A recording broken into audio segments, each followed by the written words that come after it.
Hello everyone, welcome to our YouTube channel. दोस्तों, हम लोग यूपी पीजीटी 2013 का क्वेश्चन कर रहे थे, जिसमें हम लोगों ने 30 क्वेश्चन कंप्लीट कर लिया था। आज हमें उससे आगे चलना है और क्वेश्चन नंबर 31 से देखना है। तो चलिए क्वेश्चन नंबर 31 देखते हैं।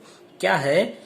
If 75% of a first order reaction was completed in 32 minutes, the time required to complete 50% of the reaction will be।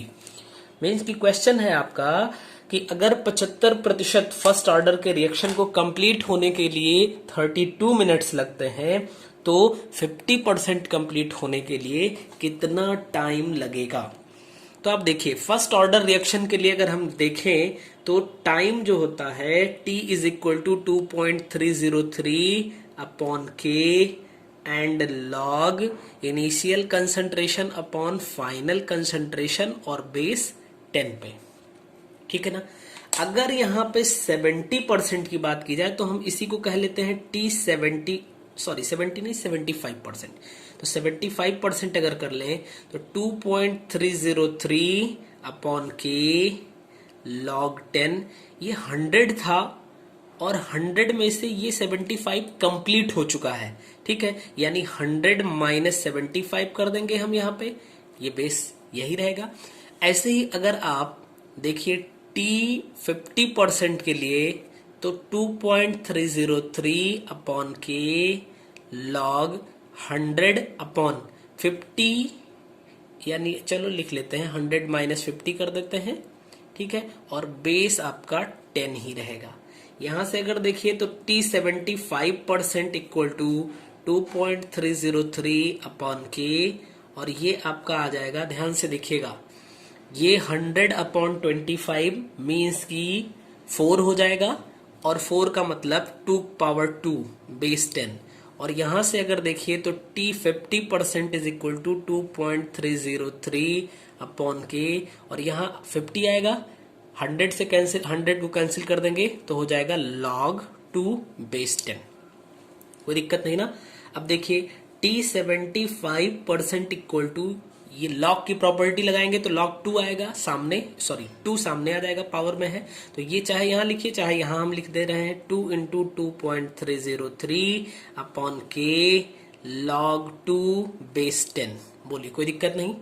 और इसको जरा ध्यान से आप देखो, ये क्या लिखा हुआ है, ये तो T50% है, यानी T75% is equal to 2 into T50%।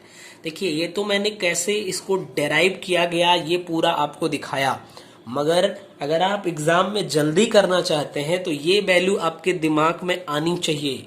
आनी चाहिए का मतलब रहनी चाहिए। आप इस पर बेस 2-4 क्वेश्चन सॉल्व करो, ये रिजल्ट आपको याद हो जाए, जिससे कि याद होगा। तो देखिए, इतना टाइम आपका कम से कम 2-2.5 मिनट जो भी लगा होगा, वो इतना टाइम आपका बच गया कि T70% 75% जो होता है वो इक्वल होता है 2 इंटू T50% के। किसके लिए? For the first order reaction. अब आप देखो T75 गिवन है यहाँ पे 32 minutes.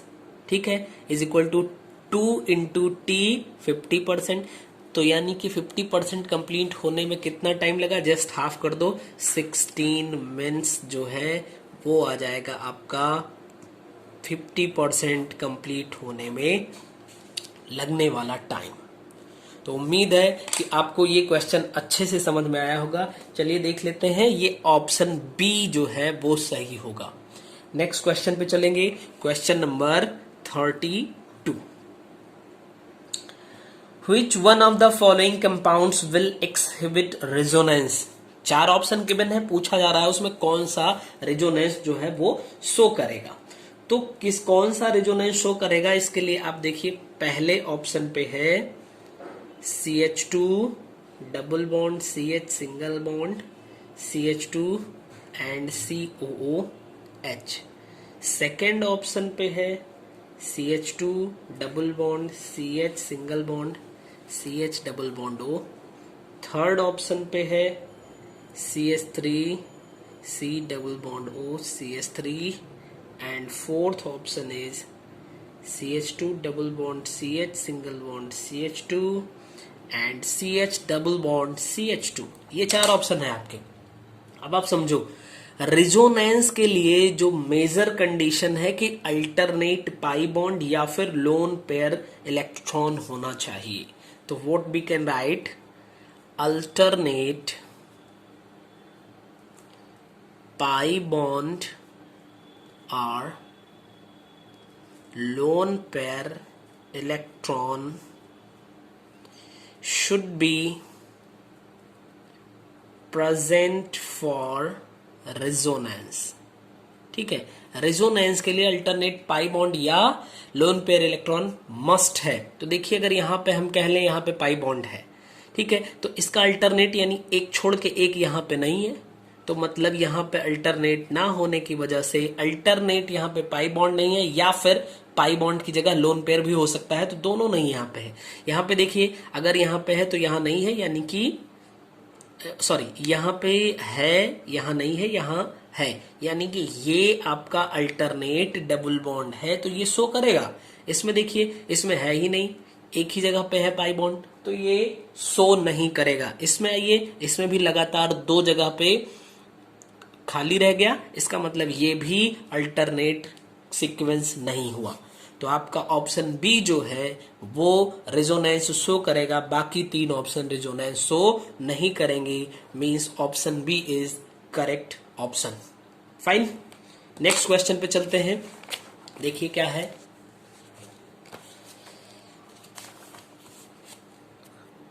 Question number 33, Which of the following react with Cl2 to produce bleaching powder? ये तो बहुत इजी क्वेश्चन है।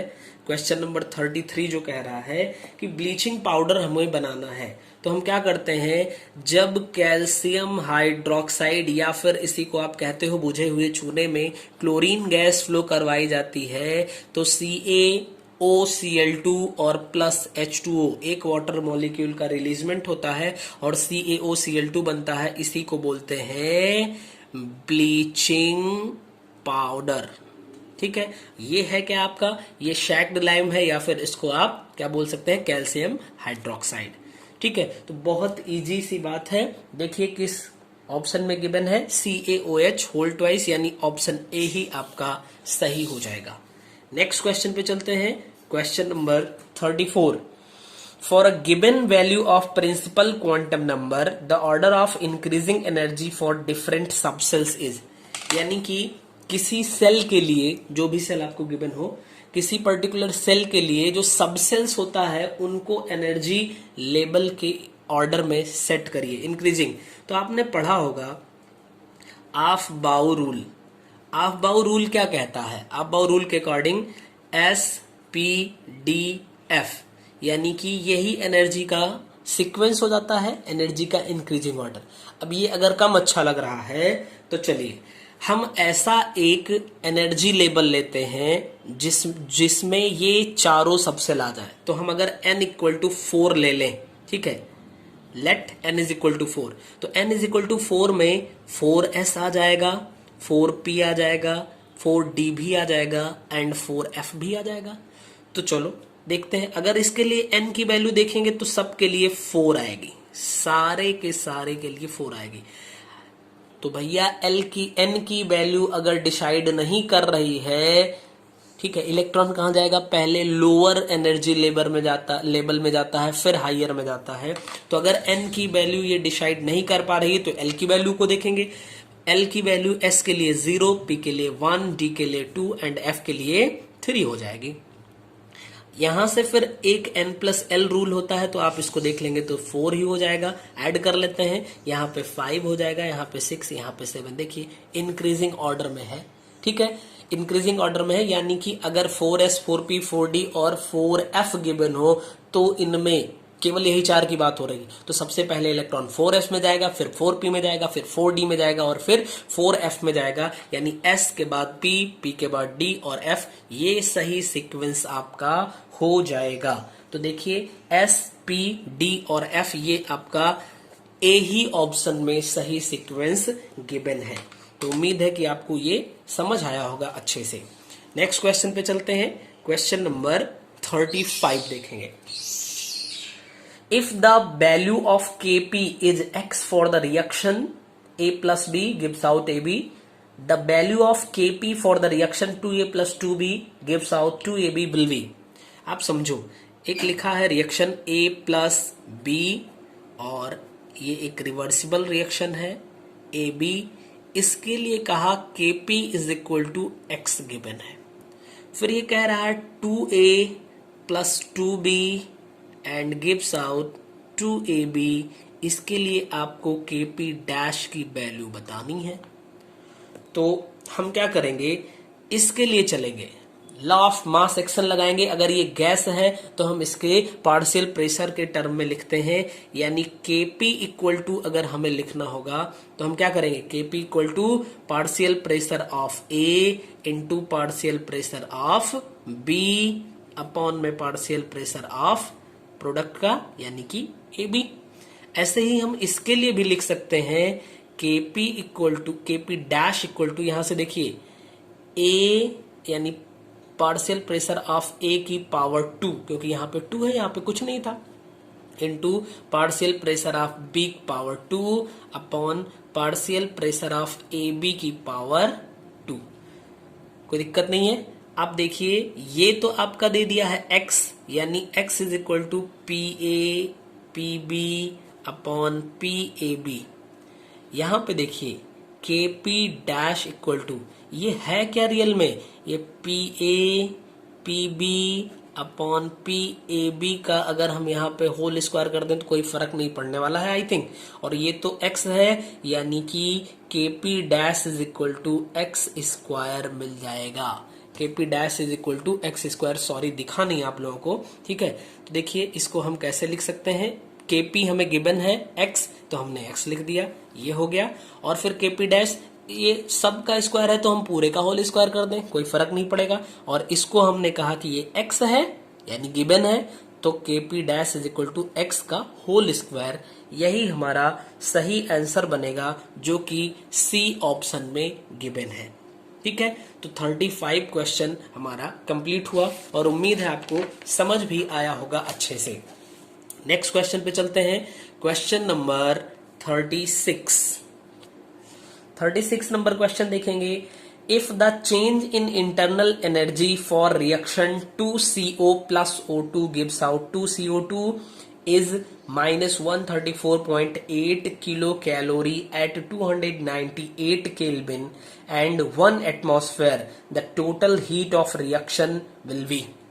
तो आप समझिए इस बात को, मान लीजिए यहां पे आपको लिख दिया CO जो रिएक्शन गिवन है plus O2 gives out 2CO2, और यहां पे डेल E जो लिखा है, del E is equal to -134.8 kilo calorie, और डेल H की वैल्यू आपसे पूछ रहा है। ये सब गैसियस स्टेट में है, ठीक है, कोई दिक्कत नहीं है इतने पे। अब समझिए आप, P भी आपको दे दिया है 1 atm यानी प्रेशर दे दिया है, और टेम्परेचर गिवन है 298 केल्विन, कोई दिक्कत नहीं। अब आप समझो, होता है del H is equal to del U plus P del B। याद करिए क्या, सेकेंड लॉ ऑफ थर्मोडायनामिक्स से, सो सेकेंड लॉ ऑफ थर्मोडायनामिक्स से हम लिख सकते हैं del H is equal to del U plus P del B, कोई दिक्कत नहीं। या फिर एंथैल्पी आप देख लीजिए, तो एंथैल्पी या फिर आपकी हेडिंग हो सकता है एंथैल्पी और इंटरनल एनर्जी में रिलेशन, कहीं से भी आप समझ लीजिए, यहीं से चलता है, ठीक है। तो del H is equal to del U plus, आप देखो PB is equal to nRT होता है, तो अगर यहाँ पे P कांस्टेंट करके इसको कह दिया इसने डेल B कर दिया, तो ये दोनों तो कांस्टेंट है, कौन चेंज होगा, n चेंज होगा। इसका मतलब P डेल B के प्लेस पे हम डेल nRT भी लिख सकते हैं, बताइए कोई दिक्कत नहीं ना। अगर यहां से डेल n निकालिए तो डेल n पता है क्या होता है, mole of product minus number of mole of reactant. तो इधर तो है 2 में से 213 को हटाएंगे तो -1 आ जाएगा, यानी कि यहाँ पे जो डेल n आने वाला है वो -1 आएगा। तो del H is equal to del U del U minus R T, क्योंकि ये तो हो गया 1 तो माइनस आर टी हम इसको लिख सकते हैं। अब आर आपको पता होना चाहिए। यहां पे यू जो गिवन है, यू या फिर डेल ई आप कह सकते हैं, इसी को आप डेल यू भी बोलते हैं, ठीक है, नहीं तो थोड़ा सा कंफ्यूजन रहे। तो ये किलो कैलोरी में गिवन है, यानी आर की वैल्यू अगर आप कैलोरी में रखेंगे तभी सही आंसर पाएंगे। तो ये हो जाएगा 1.987 कैलोरी मोल इनवर्स और केल्विन इनवर्स, ये बनेगा आर की वैल्यू। तो हमें इसको यूज करना पड़ेगा। अब देखिए हमें डेल एच बताना है, तो del H is equal to del U की वैल्यू हमारे पास गिवन है -134.8, ठीक है, क्या किलो कैलोरी, माइनस आर की वैल्यू हम सब्स्टिट्यूट करेंगे 1.987, ठीक है, और इनटू यहां पे टी की वैल्यू 298। समझिएगा नंबर ऑफ मोल 1 कह दिया तो कोई दिक्कत नहीं है, कैलोरी और केल्विन इनवर्स हो जाएगा। जब हम इसको रखेंगे तो केल्विन से केल्विन कैंसिल, ये कैलोरी ही बचेगा, ठीक है, यूनिट भी आप देख लीजिए। अब del H is equal to -134.8 kilo calorie. अब इनको अगर आपको मल्टीप्लाई करना है, आप इसको मल्टीप्लाई करेंगे तो 592.1 कैलोरी आएगा। तो del H is equal to -134 into 8 kilo calorie. अब देखिए ये किलो कैलोरी है और ये कैलोरी है, इसको भी किलो कैलोरी में कन्वर्ट कर देंगे तो डेसिमल को राइट साइड में हम थोड़ा लेफ्ट साइड में मूव करवाएंगे 3 डिजिट, तो ये 0.59 है, इसको हम 0.6 लिख सकते हैं ना किलो कैलोरी, क्योंकि यहाँ पे 0.1 डिजिट है तो यहाँ भी 0.1 डिजिट पे चल देते हैं। Del S is equal to, आप समझिए कितना आने वाला है, ये तो सीधा जुड़ जाएगा क्योंकि ये निगेटिव है, ये भी निगेटिव, तो माइनस हो जाएगा। 8 और 4 कितना हो जाएगा, 8 और 6 4 हो जाएगा, और 4 1 5 हो जाएगा, और 1 3, यानी 135.4 किलो कैलोरी ये आपकी वैल्यू हो जाएगी। थोड़ा सा आपको दिखा नहीं, ये आपकी वैल्यू हो जाएगी, ठीक है। डेल एच की वैल्यू आपको पता चल चुकी है, यानी हीट ऑफ रिएक्शन यही है। अब ये देख लीजिए किस ऑप्शन में गिवन है आपको 135.4 किलो कैलोरी, ये ऑप्शन ए में ही आपका गिवन है, इसका मतलब यही सही आंसर हो जाएगा। चलिए नेक्स्ट क्वेश्चन पे चलते हैं। क्वेश्चन नंबर 37 देखेंगे। The element whose atomic number is 25, the outermost orbit electronic configuration will be. तो देखिए 25 इलेक्ट्रॉनिक कॉन्फ़िगरेशन किसका होता है, मैग्नीज का। अगर मैग्नीज का आप इलेक्ट्रॉनिक कॉन्फ़िगरेशन करेंगे तो आर्गन लिख दें तो ये 18 कवर हो गया, उसके बाद 4s2 हो जाएगा तो 18 to 20 हो जाएगा, अब 5 बचा यानी 3d5 हो जाएगा। तो यही आउटर सेल इलेक्ट्रॉनिक कॉन्फ़िगरेशन होगा, यानी 4s2 3d5 ही आउटर सेल इलेक्ट्रॉनिक कॉन्फ़िगरेशन है, outer most electronic configuration.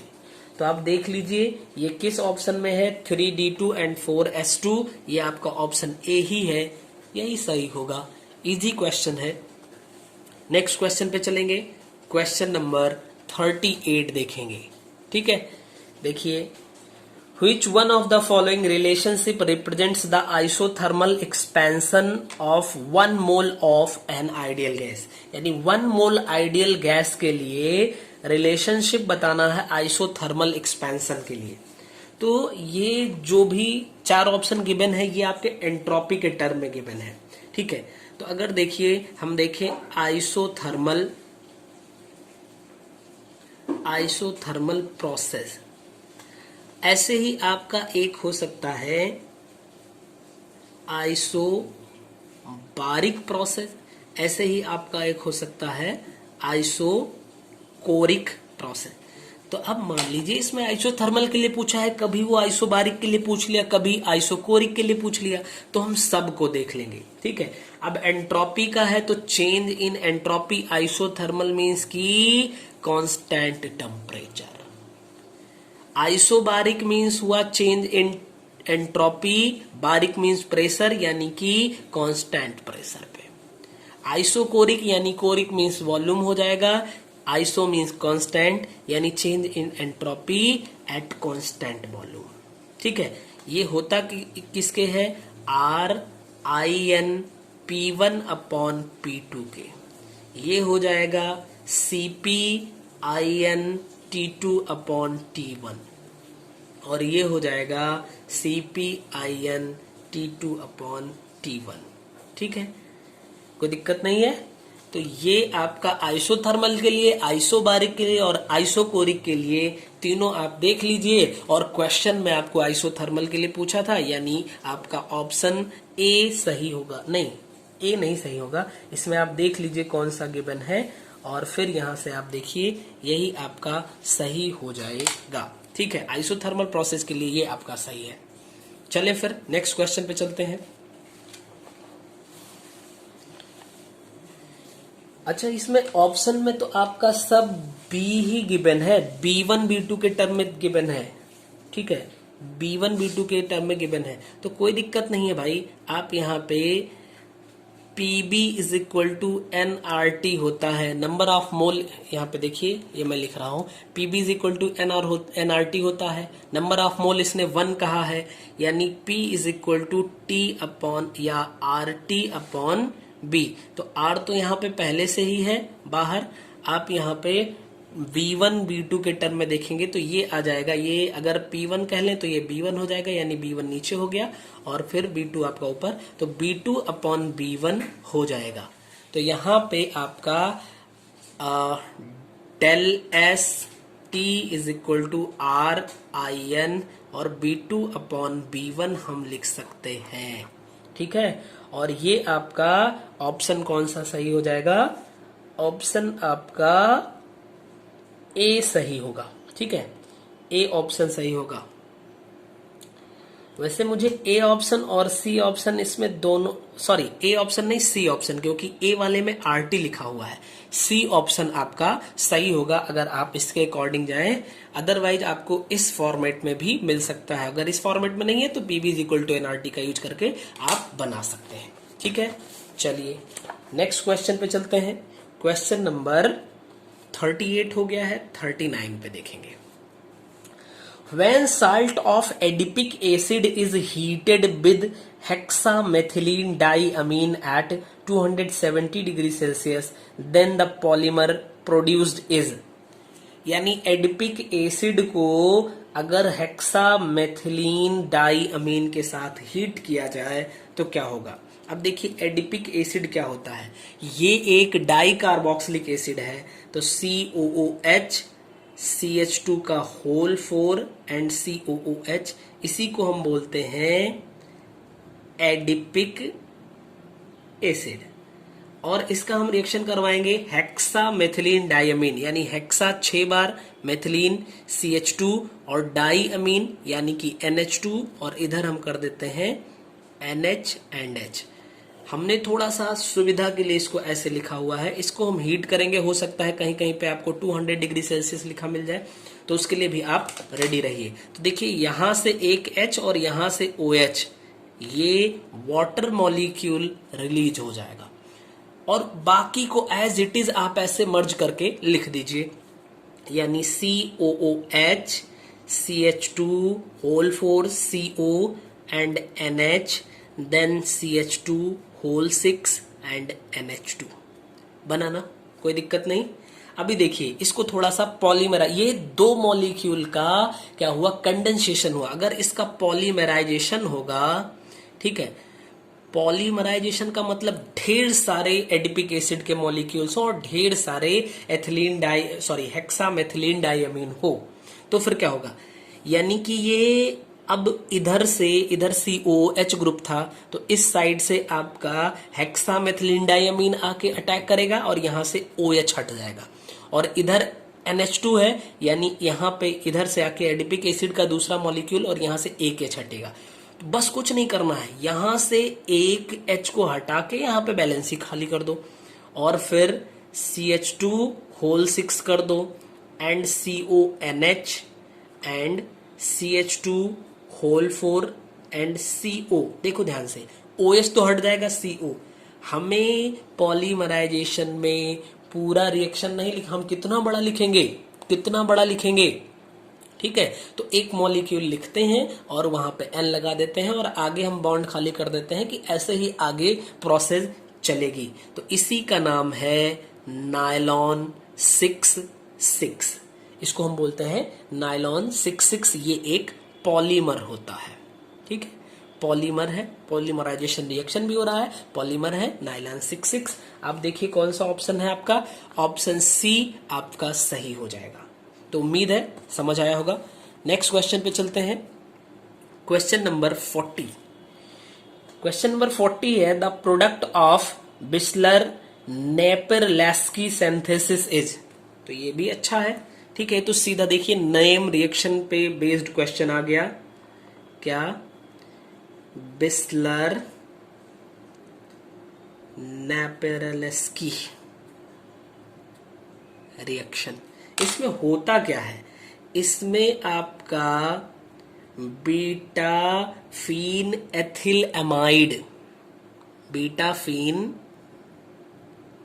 Ethyl amide, इसको हम POCl3 के साथ रिएक्शन करवाते हैं तो ये देता है डाई हाइड्रो आइसोक्विनोलिन, ठीक है। यानी कि यही हमारा प्रोडक्ट है। ऑप्शन आप देखेंगे तो आप पहुंचेंगे तो यहाँ पे ऐसा कोई ऑप्शन नहीं गिवन है, लेकिन इसमें एक आइसोक्विनोलिन है, तो आइसोक्विनोलिन फॉर्मेशन होता है, ये आपका सही हो जाएगा। लेकिन रिएक्शन को थोड़ा सा देख लेते हैं। बीटा फेनिल एथिल एमाइड यानी बीटा फीन एथिल एमाइड क्या है, बीटा पोजीशन पे आपको फेनिल लगाना है, ठीक है। तो देखिए एमाइड है, NH कर देंगे और यहां से ये अल्फा पोजीशन, ये बीटा, बीटा पोजीशन पे आपका फेनिल ग्रुप लग गया और फिर यहां से हम डबल बॉन्ड O और सिंगल बॉन्ड R कर देते हैं। इसका POCl3 से रिएक्शन करवाएंगे, यहाँ पे फॉर्मेशन हो जाएगा, ये तो रिंग ऐसे ही रहेगी और ये इधर रिंग का फॉर्मेशन हुआ, यहाँ पे N आ जाएगा और फिर यहाँ पे ये ऐसे डबल बॉन्ड का फॉर्मेशन और यहाँ R हो जाएगा, ठीक है। ये है आइसोक्विनोलिन, आइसोक्विनोलिन, ठीक है। तो ये आपका ऑप्शन B है, B ऑप्शन, यानी कि बिस्लर नेपेरलेस्की रिएक्शन में आइसोक्विनोलिन का फॉर्मेशन होता है, ठीक है। तो उम्मीद है आपको अच्छे से समझ में आया होगा। अब क्वेश्चन नंबर 41 से आगे हम लोग नेक्स्ट वीडियो में कवर करेंगे। हाँ, आप लोग ये जो हम लोग पढ़ रहे हैं इसकी अगर नोट्स डाउनलोड करना चाहते हैं तो आप टेलीग्राम चैनल ज्वाइन कर लीजिए और वहां पे इसकी नोट्स अवेलेबल है, वहां से आप इसको डाउनलोड कर सकते हैं। नोट्स का मतलब यही जो है, इसी को मैं PDF फॉर्मेट में वहां पे भेज दूंगा। आप यहाँ जो समझे हैं वही वहां पे देख सकते हैं और अपनी कॉपी में नोट कर सकते हैं। तो आप सभी लोग स्वस्थ रहिए और बहुत अच्छे से अपनी पढ़ाई करते रहिए। मिलते हैं नेक्स्ट वीडियो में, तब तक के लिए जय Hind, thank you very much.